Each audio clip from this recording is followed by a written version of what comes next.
What is up? What is up, awesome people of the internet? Guys, well, it's a very cold day outside. We got a nice, cool -4 degrees outside today, and it's gonna be even colder as the day goes on. How about you? Question of the day: what is the temperature where you are at? It seems like some of the some places on the East Coast is getting a cool swing as well. So let me know what the weather looks like for you.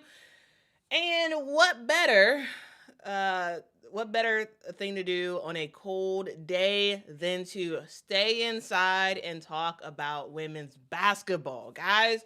Because we had a whole bunch of games happen. We got some teams get got yesterday.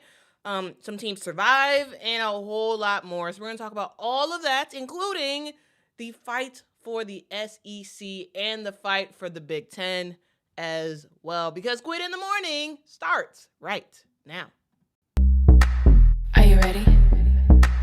Are you ready? Are you ready? Ready, set, go.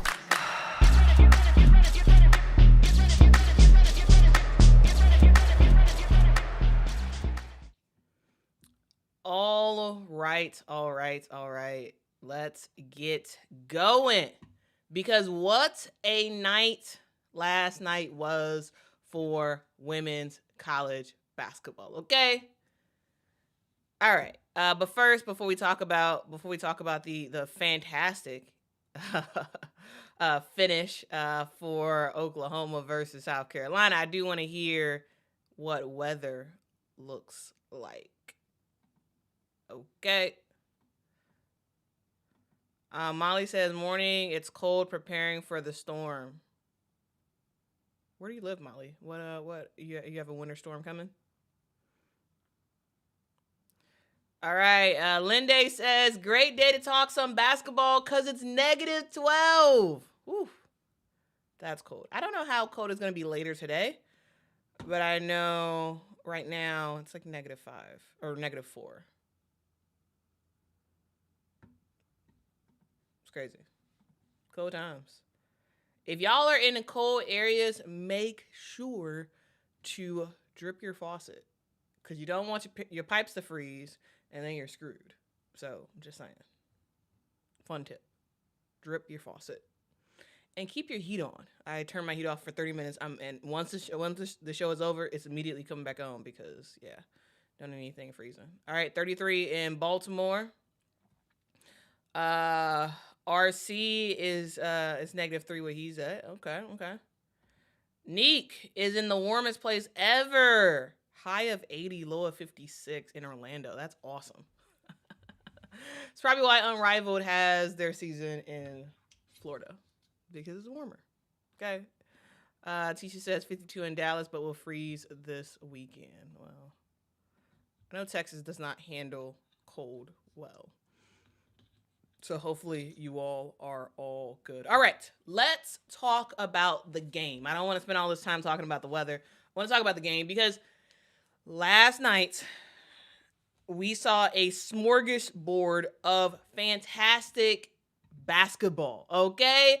And one of those big time games, the game that really got me out my seat was the finish in South Carolina versus Oklahoma. Now, again, coming into the game, y'all know this, I said that Oklahoma was going to lose. I thought South Carolina had the game. I thought it was going to be a close game, but I thought South Carolina had it. However, here's the deal. If you fail to show up, if you lack effort, if you lack energy, you will lose. You can and you will lose. And that's exactly what happened to South Carolina yesterday. Yes, we're going to talk about how great Oklahoma was. And I think Oklahoma with Aaliyah Chavez was just sensational, especially in that overtime play. But in order to get there, we just saw kind of lazy basketball for South Carolina at times. We saw lack of effort to get boards. Like, for example, to tie it up, I believe in to end regulation, Reagan Beers was not boxed out. Got a fantastic old board, got the putback. And then we saw just a series of not so great turnovers for South Carolina. Just not taking care of the basketball, trying to go through multiple players. And it's like, nah. It was a lot of like single focus basketball for South Carolina. And it's not new, but it cost them in yesterday's game. Like this is not a new thing, right? I've talked about it before. Like when Joyce Edwards doesn't play well, she doesn't get subbed out. She plays the whole game. Right? And so I'm just like, come on now, you should be doing something. I thought Aaliyah Chavez played fantastic, okay? And I'm pretty sure as the season goes on, she's gonna be getting even more and more and more minutes, and might even be getting more minutes than the starting lineup. I'm just saying. We saw Reagan Beers not play for most of the second quarter, and South Carolina did capitalize a little bit, but not by much. Not by much, I would say. And Reagan Beers was able to basically just finish out the game without getting fouled out. 18 points for her. I thought she played really well. But here's the thing. The thing about Oklahoma, the thing that I just really like about this team is that they just have really good guards. Okay? Now, of course, you got the sensational Aaliyah Chavez. We're going to talk about her more in a sec. But you also have Peyton Verhulst, and it's like, pick your poison. You want to put your best defender on Aaliyah Chavez? Okay, Peyton Verhulst is about to go off. Okay? That's what's about to happen. Right? You see Sahara Williams, who I just like. She just has like a grit and grind to her, and she gives it all she has. She did have several turnovers in yesterday's game, but I just like her effort. I think she's just such a fun player. She had 12 points in yesterday's game. Zaya Van was knocking down threes at time in yesterday's game, and it really did feel like, and they mentioned it during the broadcast, and I was like, you know what? I kind of see it a little bit. Yeah, the comparison of the speed that Oklahoma plays with, specifically the speed that their guards play with, comparing that to the Indiana Fever. Yeah, again, not the same team, of course, but like that pace, that quick, get the rebound and go. I think that's huge for Oklahoma. They had several buckets where they scored in the first like 6 seconds of the shot clock, because they just push pace.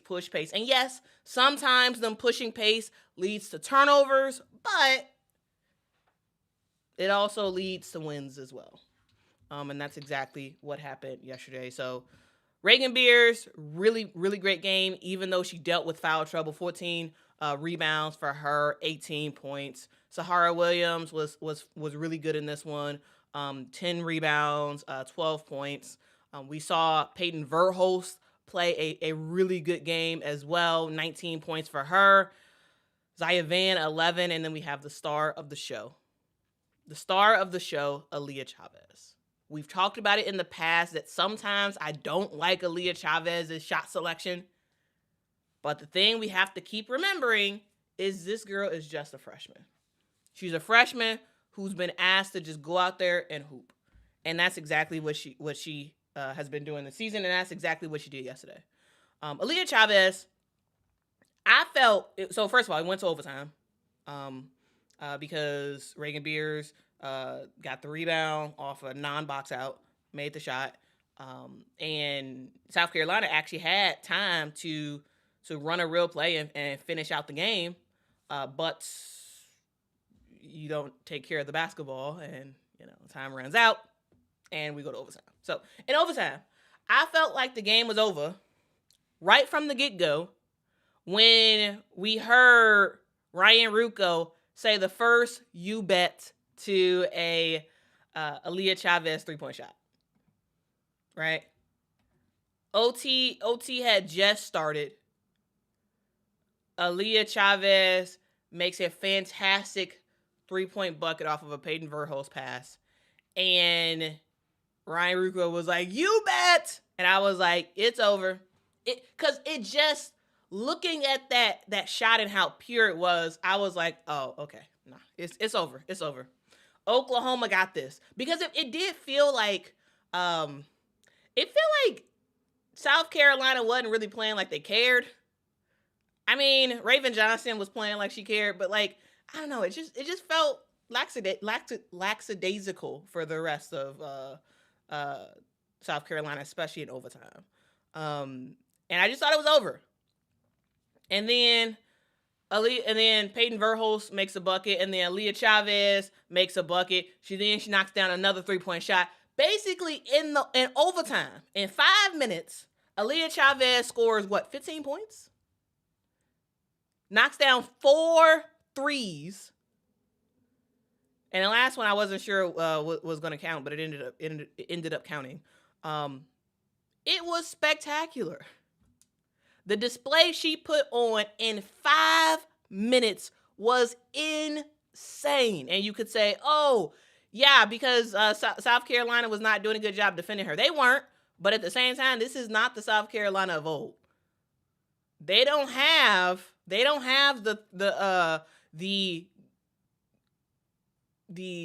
fantastic, they don't have the guarding ability they used to have, is what I'm trying to say. Or at least maybe it's the lack of effort. This ain't the South Carolina of old. And it just seemed like they just didn't want it. They just didn't want it. And Aaliyah Chavez was like, nah, we want this. We want this. We want this game, and I'm about to take it over myself. So basically, guys, the overtime was the Aaliyah Chavez show with Peyton Verhulst. I think they were the only two that scored in overtime. And it went from a tied game to a really, really good win by Oklahoma, 94-82. It was just fantastic. It just was. So shout out to Oklahoma. The only thing I didn't like about this game for Oklahoma was the fans. I just gotta say, here's the thing. That gym looked pretty empty. I think that's pretty disappointing.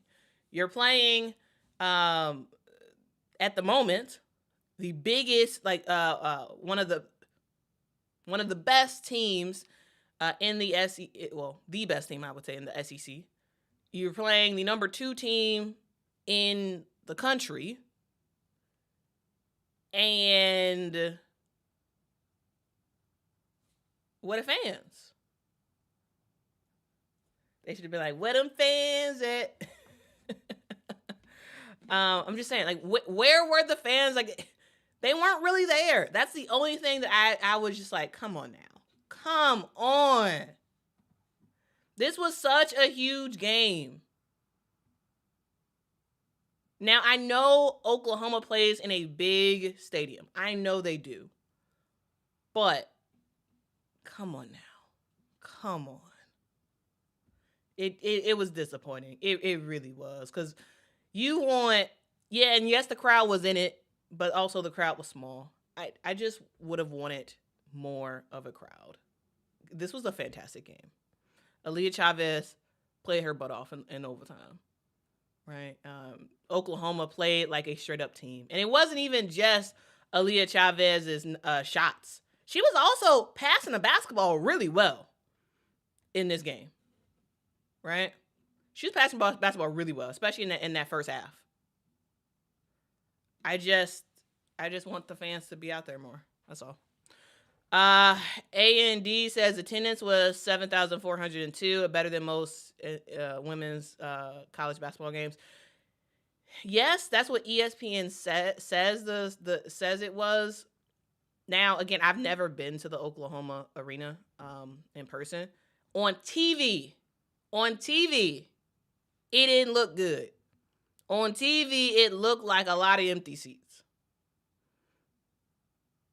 Now, sure, 7,000, but like it didn't look full. It didn't on TV. But again, TV is different than being there in person.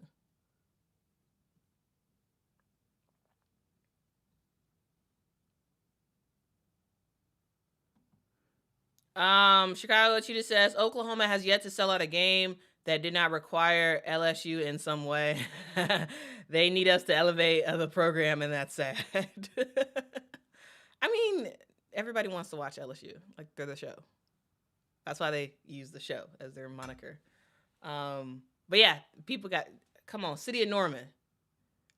Your freshman is playing her heart out. Yeah, y'all got to show up, okay? Show up. Pack it out. Anyway, so fantastic game for Oklahoma. They wanted it. South Carolina act like they didn't want it. They seemed like they didn't care. Like, it was like, oh, okay, well, whatever. I guess we're going to lose this one. I don't know. Like, you got to care. You got to play defense, right? Raven Johnson can't be the only one playing defense on your team. She just can't, okay? She just can't. And Tessa can score. But Tessa, you got to play some defense at some point. At some point. I'm just saying. Anyway, from one team getting got in the SEC to another team getting got in the SEC. This time it was Kentucky. Kentucky got yesterday in a, I would say, ugly game against Tennessee. Here's the deal, guys. Here's the deal. This game was a game where neither team shot the ball well. First of all, Tennessee won 60-58. Neither team shot the ball well. Both teams struggled on that. They shot less than 40% in yesterday's game. We saw Tennessee. Here's the thing I like about Tennessee is like we see that sort of like swarm defense at times for Tennessee, and I think it's really fun. They forced 21 turnovers for Kentucky, which was just absolute fire. It was absolute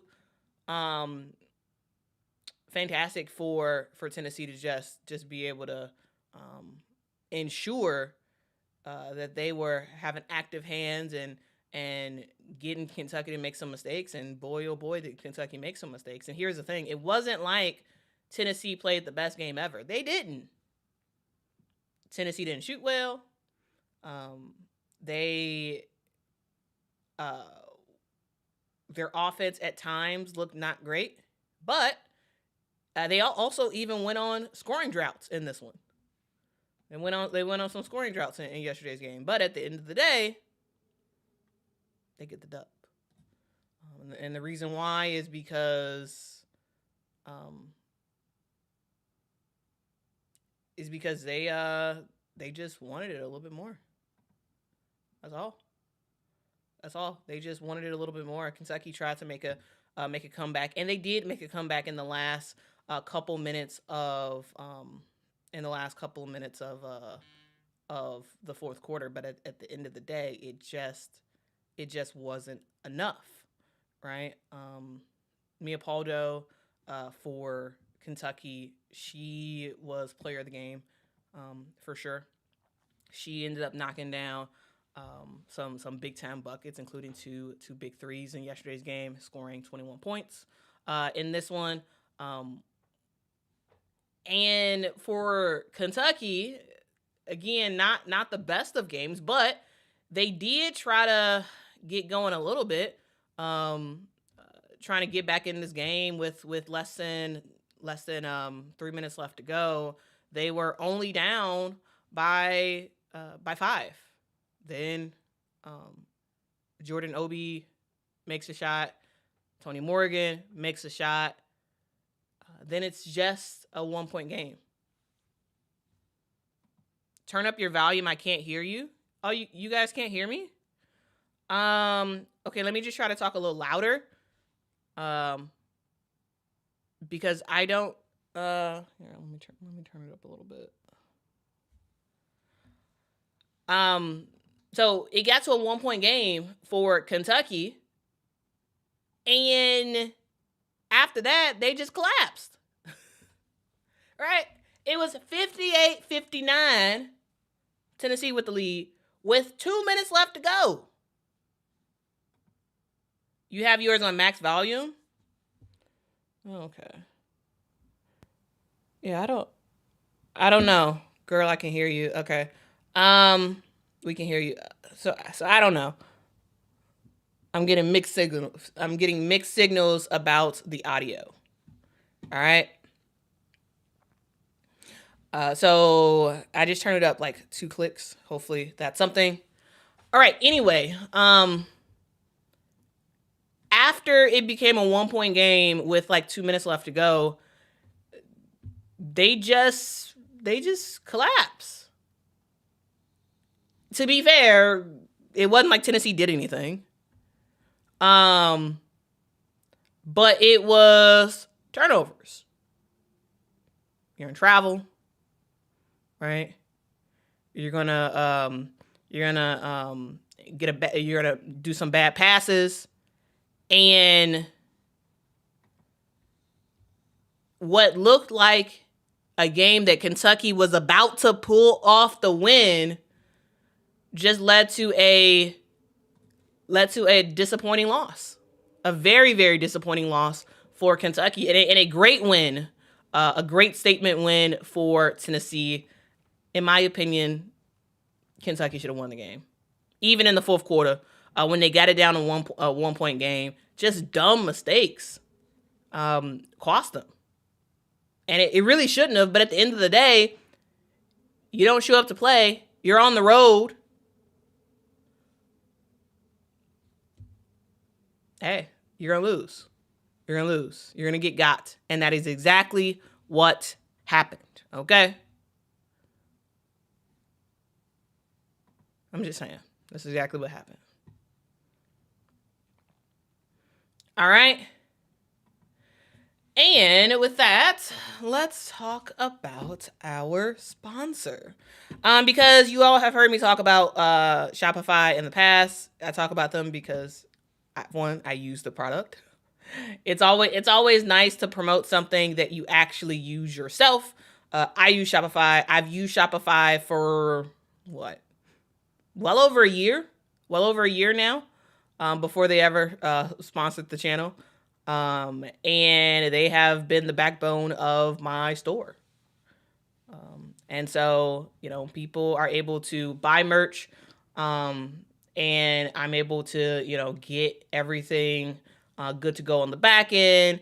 When it comes to taxes, that's able to be handled all through Shopify. And while having a business, while shipping products, it's a daunting thing. But with Shopify, for me, it has made that process a whole lot easier. And I think you would like Shopify as well, because Shopify gives you the tools to easily build your dream store. You can choose from hundreds of beautiful templates that you can customize to match your brand. I did use one of the templates for Shopify when I made my store. It was very easy to do. I forgot the name of the template I used, but it was very easy. And it took me maybe an hour and a half to customize the store landing page, and so that was great. Also, Shopify does have marketing built in, so you can create emails and social campaigns to reach customers wherever they scroll. And as you grow, Shopify grows with you. You can handle more orders, expand to new markets, and do it all from the same dashboard. There's millions of companies that use Shopify, including myself, and I think you would like Shopify, so make sure to check it out. So in 2026, stop waiting and start selling with Shopify. You can sign up for your $1 per month trial and start selling today at shopify.com/allcity. Go to shopify.com/allcity. That is shopify.com/allcity. And you can hear your first ka-ching, ka-ching this new year with Shopify by your side. Every time I say that, I want to say, Nationwide is on your side. Yes, y'all listen to RC and hit that like button. It really does help the channel out a whole lot, okay? It really, really does. Ooh, Shamika with the hot take says, I don't see South Carolina making it to the Final Four this year. If that happens, first of all, as someone who loves chaos and someone who loves, like, people who we don't expect to make it far, I think that would be amazing. Because who's taking their place? You know what I'm saying? Like we've seen in the last several years, we've seen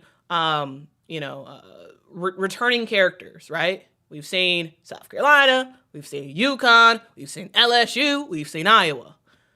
We've seen some other teams, but like these are teams that have made it multiple times in the last couple of years.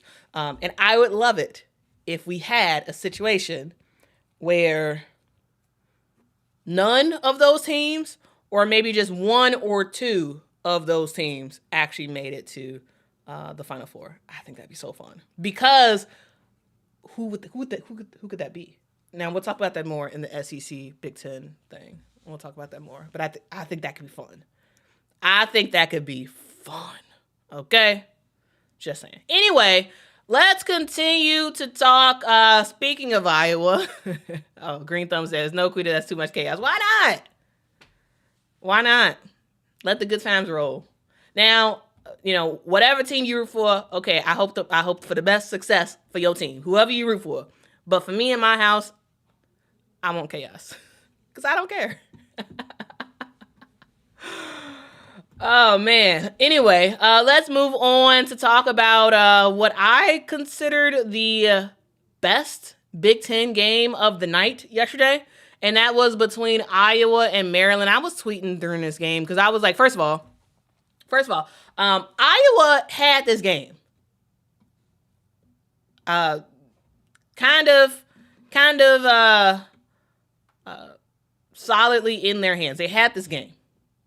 And then in the fourth quarter, at one point, Iowa was winning by like 17 points. And then all of a sudden, in the last, I would say, 3 minutes, Iowa just collapsed. They were winning 64-47 with 4 minutes left to go in this game. 64-47. And then all of a sudden, Maryland started coming back. You saw Ozzy Mamadou, who ended up getting hurt in this game. She has a leg brace on one of her legs, and it's extremely late in the fourth quarter, or was it overtime? I can't remember. I can't remember if it was overtime or late in the fourth quarter. She ended up hurting her healthy leg, the non-brace leg. She ended up trying to play through it or whatever. But she went to the bench for a little bit. But anyway, I thought she gave it all she had in this one. Was really big in this game. Aaliyah Chavez was big. Here's the thing: Aaliyah Chavez was not very good in that entire game. In that entire game, for basically 3 quarters, really, Aaliyah was not doing much of anything. But it felt like she kind of came alive in the fourth quarter a little bit. Before eventually she got fouled out in overtime. I think she got fouled out in overtime. Here's the thing. Sometimes I watch too many games and they all just melt and gel together in my head. But anyway, I thought she came alive. Sailor Poffenbarger. Like, what I'm trying to say is, towards the end of the game, in the fourth quarter, in the last 4 minutes, Iowa had turnover after turnover, and Maryland was capitalizing every single time. To the point where Iowa was struggling to get the ball in. You had Hannah Stokey inbounding the basketball, and like she was struggling big time. And there were times when Maryland would score, Iowa would try to take it, try to bring the ball in, and then would get the ball stolen, and then Maryland would score. It got to a point where I was just like, "Come on now, maybe get somebody else to break to get a new play to run for inbounding the basketball or something." But anyway, we ended up going to overtime because Aaliyah Chavez knocked down a dagger of a 3-point bucket to ultimately lead to overtime. Chit Chat Right had an opportunity to knock down a jumper to win it for Iowa, but she doesn't do that. So it goes to overtime. And in overtime, I mean, the Hawkeyes just sort of took over and they won from there. I felt like Maryland used all of their energy, all of their juice to come back in this game and to mount a fantastic fourth quarter. But at the end of the day, they don't have enough juice in the overtime to get the dub. So Iowa gets the job done against Maryland, 85-78. Okay, so I thought I'd use the additional spots today to talk about the SEC and the Big Ten. Here's the thing, I have a request, which probably won't happen, but if we could, Big Ten and SEC, can we please assign different days for your games? For the most part, the SEC and the Big Ten, they're playing on Thursdays. They're playing on Sundays. I would like to see that switch. Somebody should change. And sometimes they also play on Saturdays too. But Thursdays and Sundays are like the biggest days with like the best matchups and all that stuff. A request I have for next year is, can we assign certain days for the Big Ten and assign certain days for the SEC? Because that's where it's at in women's college basketball. And all the games are happening all at the same time. And it is so personally annoying for me to try to watch everything. It's one thing to just watch all Big Ten games in one day than to watch Big Ten, SEC, and then all the other leagues as well. But like the best leagues are Big Ten and SEC. So yeah, if we can get something different in there, it would be great to like possibly see the Big Ten women play on Wednesday or play on Tuesday and then just let the SEC take Thursday. Because I actually think it hurts. I actually think it hurts ratings, actually. I think it hurts ratings because there's a lot of people who want to see Big Ten women basketball, but they want to watch the SEC more. And so I feel like it hurts Big Ten ratings when they're competing with the SEC, because most people probably would choose the SEC over the Big Ten, even though those are the two elite leagues. And if they weren't competing against each other, maybe they would win. I mean, maybe they would get more ratings. I'm just saying. So that's one thing. Anyway, let's talk about SEC standings. Right now, we do have Vandy and Tennessee on top. They're both 6-0 in conference play. They do have some very challenging games coming up, and so I don't think they will stay undefeated. One, they can't. One of them has to lose eventually. But I don't think either one will be undefeated. And I think the SEC is really going to come down to Vandy, South Carolina, Texas, and LSU. We'll see. Here's the thing. We got to see who else is going to lose. The SEC, anybody can get it. Anybody. We've seen that all January. Anybody can get it in the SEC. And so it's a question not of the best teams in the SEC. It's a question of the SEC teams who have the biggest heart. Because when it comes down to it, That's what the SEC is all about. That separates wins and losses. What is your effort, right? And I don't know, man. I just gotta say, I do think that this is probably a thing where, hey, we might see LSU or Texas in the top 1 or 2 of the SEC once it's all said and done. Because, as you all know, we will see South Carolina versus LSU at LSU. I have LSU winning that game. We'll see if they actually win. Don't know, but we'll see. I have LSU winning that one, and if they do, they're gonna move on up. Cool Lives and Sad says, don't sleep on Lady Vols. Here's the thing. Tennessee's a good team. They are. I just don't think they're going to be undefeated. I just don't. I don't think they're going to stay undefeated because if we look at who they're playing next, they got Ole Miss coming up, and Ole Miss is a gauntlet for anybody to touch. They are. They're a gauntlet. Then they play Mississippi State, who I'm just saying, don't sleep on Mississippi State. Just saying. They can surprise you here and there. They play South Carolina, they play Texas, they play Oklahoma, and they play LSU and Vandy. That's a gauntlet. That's a gauntlet for Tennessee. It's a gauntlet. And so I think Tennessee is probably going to get 3 losses in that mix. Somewhere in there. They're going to get about 3 losses. We'll see. And then for the Big Ten, here's sort of where we stand. We do have Iowa and UCLA on top. I think UCLA will stay on top. Iowa will drop. And it'll wind up being a UCLA, probably Michigan, no, Ohio State type of deal, where those 2 teams will probably be right on top. Right. Jasper says Ole Miss is Cody or bust. Yes, they are. Yes, they are. Defensively, you know they gonna for the most part show up. But yes, offensively, yeah, they are Cody or bust. Yeah, in a lot of ways.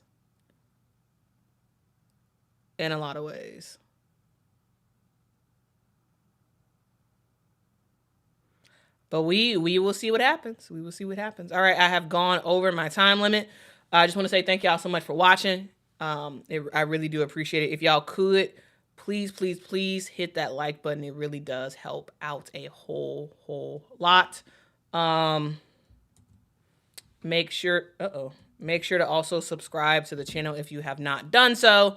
This is the Quita in the Morning channel, so make sure if you are not getting notifications about it, subscribe and turn the notification bell on so you can be notified next time we go live in the morning.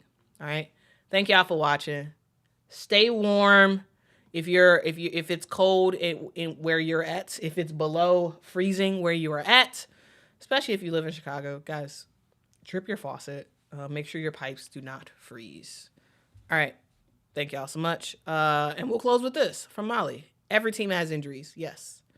The teams I've talked about, like the games I talked about that happened yesterday, there were injuries in those games. I didn't really talk about it, but here's the thing. Injuries happen. At this point in the season, a lot of teams have players banged up.